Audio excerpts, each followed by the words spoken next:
was gonna go get a dirty pumpkin chai, which is the drink of the month at our campus coffee shop, and I've had it a couple times before and it's really, really good. And I was like, I'm gonna treat myself to that at the end of the week on Friday, and I've been looking forward to it all week. They ran out of pumpkin at my location. So, but I have a dirty vanilla iced chai instead, which I have not yet tried.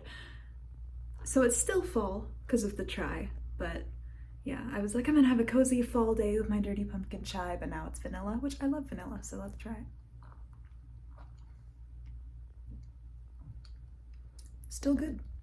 So hello, welcome back to the video diary. For those of you who don't know me, hi, my name is Ava Britton and I'm a Christian in the performing arts. I am a college student, and this is my little video diary series where I talk about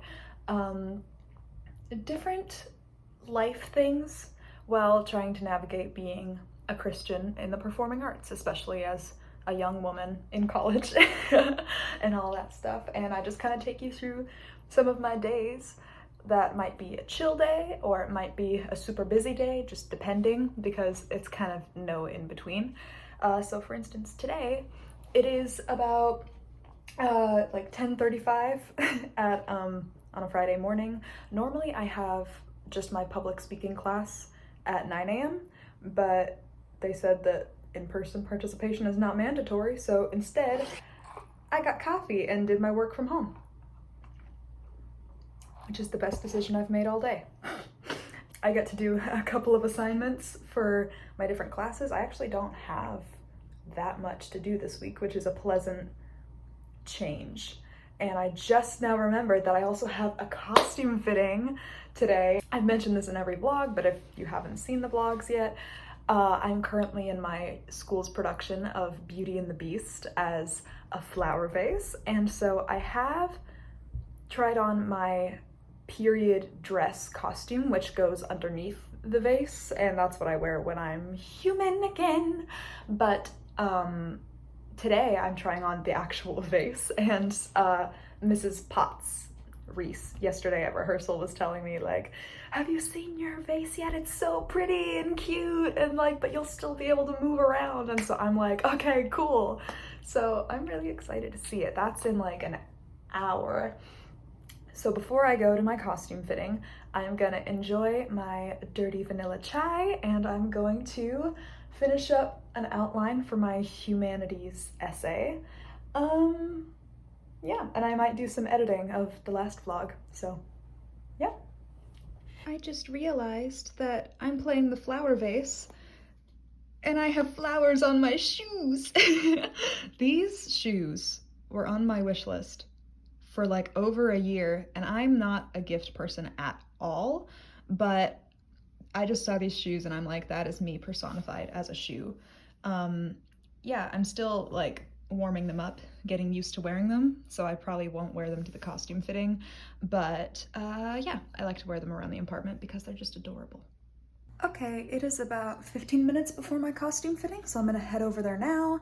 I just finished editing one of my videos, and then when I get back, I'm gonna probably pick up lunch and then watch a show and then do the rest of the work that I need to do for the day. Goodbye, vanilla chai. I'll always love you.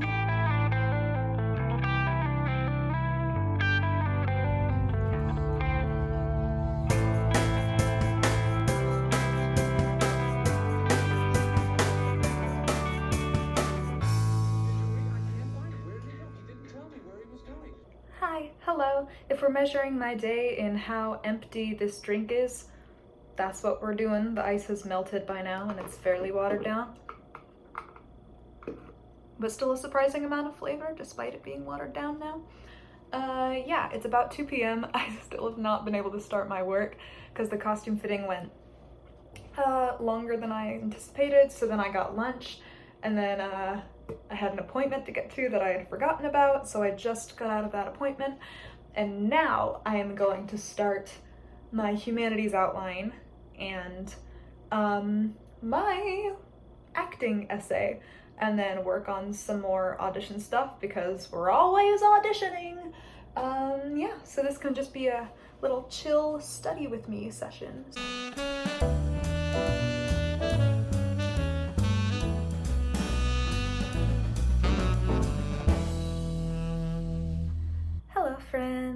It is much later.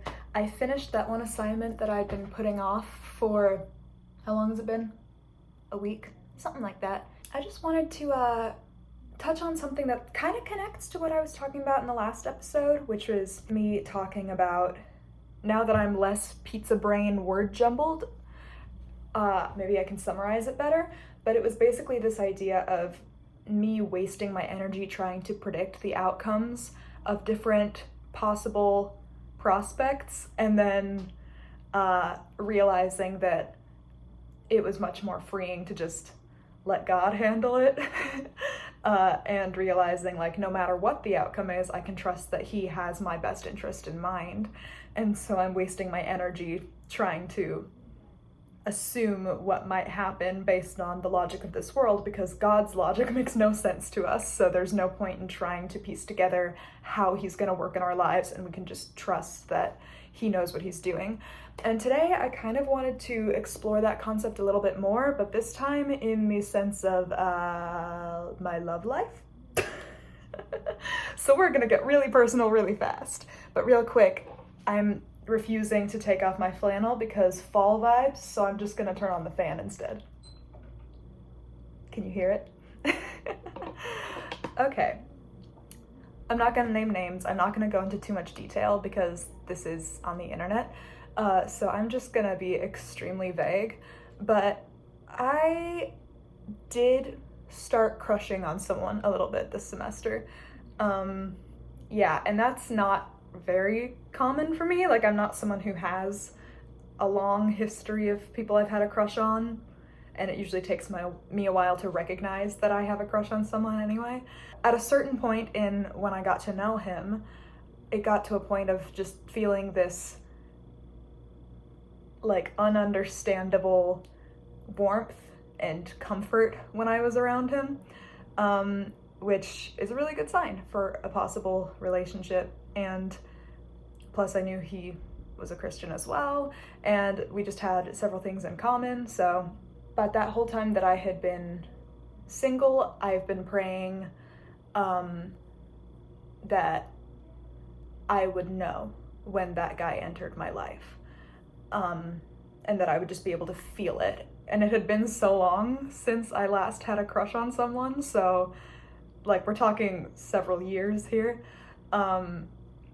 And so when I got that generic crush feeling, I had forgotten it, and I was kind of thinking, like, wait, is this an indication that this guy could be my forever guy? And then I started thinking of him in that way, not of like, let's get married tomorrow, because we're still, like, just basic acquaintances that are still getting to know each other on a very basic level, but I just started thinking ahead in my brain of, oh my gosh, like, what if someday this could be the person that I do this with, or someday I could be able to hang out with him, or, like, we'd be able to comfort each other at low points and that kind of thing. And when I think about who I'm looking for in a possible partner, I had a face to match in those little images that I have of what my ideal relationship would look like in my brain. And then I realized, like, even when I was going through these little moments of, like, dips in my mood,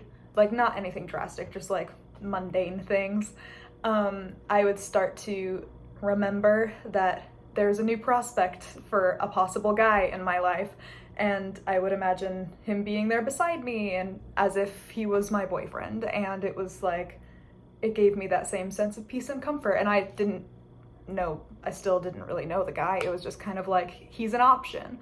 Then as I was walking home one night, I kind of realized, as I was, like, praying about the situation and being like, okay, wait, is this feeling like from God? Like, is this that sign that he could be my potential forever guy? I don't know. And then I realized, instead of keeping my eyes on the guy that I'm like, is it you? If I keep my eyes on God, and the guy that is going to be my forever guy is keeping his eyes on God, and we're both at the same place in our spiritual journeys, we'll be running after God at the same pace, and then we'll be right next to each other. So we'll find each other just by sharing our connection with God in that way. So that takes off the pressure of me having to find the guy, putting the priorities back in place of keeping the focus on God first, and then when your eyes are on God and someone else's eyes are on God, you guys meet them in the middle. And that's how the Bible describes relationships anyway, is like the relationship between Christ and the church, with God at the center of it all. So then once that kind of was put into perspective for me, I was able to kind of take this very sudden, possible boyfriend dating option for me off of this pedestal that he was like temporarily placed on in my brain, and instead God was back in that righteous place of that's who I should be focusing on, and then everything else will fall into place, because if I keep my eyes on God and he sees that I'm following him, then I'll be able to reap what I sow, I suppose. And this kind of goes back to what I was saying about being in the performing arts and putting jobs and possible role opportunities more into perspective from a spiritual standpoint, because it's about realizing that no matter what the outcome is, God is behind it all.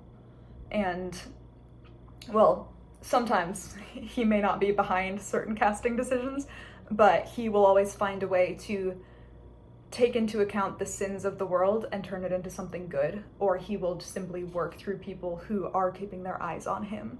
And so I started to be able to apply that to my love life this week, as I was thinking about not stressing so much about presenting myself as girlfriend material to people that are nominees, as Taylor Swift would call them, where it's people that you're not quite crushing on, but people that you like, I have a basic understanding of you and you could be a crush if I get to know you better, but I don't know yet.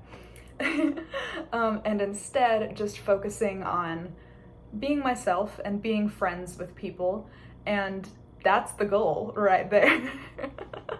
Is finding a guy who has his eyes on God the way that I have my eyes on God, and we're both at the same place in our spiritual journeys, and we like each other for who we are, not who we want to be seen as, to the lens of a potential suitor, I guess. I have yet to have anyone tell me, God told me you're my wife, and I am very grateful that I have not experienced that. Hopefully I never will. But it would make an amusing anecdote if I did. Anyway, so later on tonight, we are gonna have my cousin over for a game night. So we've been doing this every Friday night in my apartment, as much as we can. So I'll catch up with you guys then. We're back. There's people here now. Hello. There's my cousin Solveig, and you've already seen Mari throw raccoons at me. Yeah, she doesn't. That's just something we do. So we have pasta, we have games, and we're gonna try to do Catan verse. Sure. Cool. Guys, it's my turn to roll the McDice. I don't know why. I thought that was so stupid.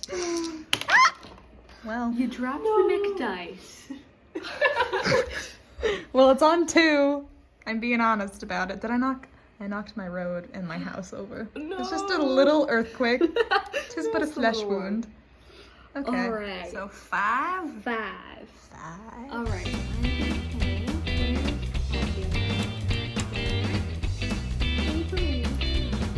You guys, I got a rock. You guys, I am so good at Catan.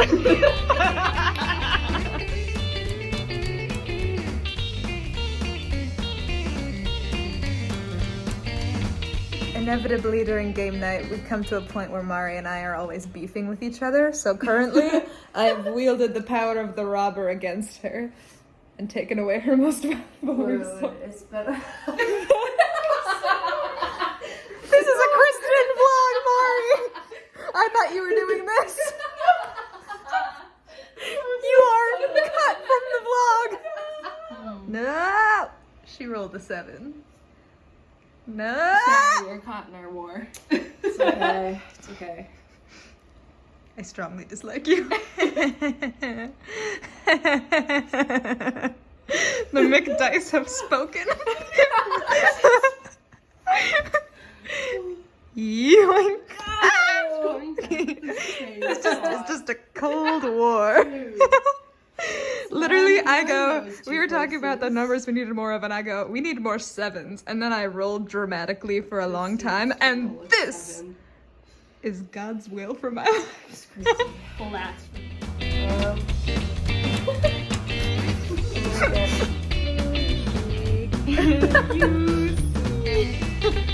Get it? Because we're patriotic.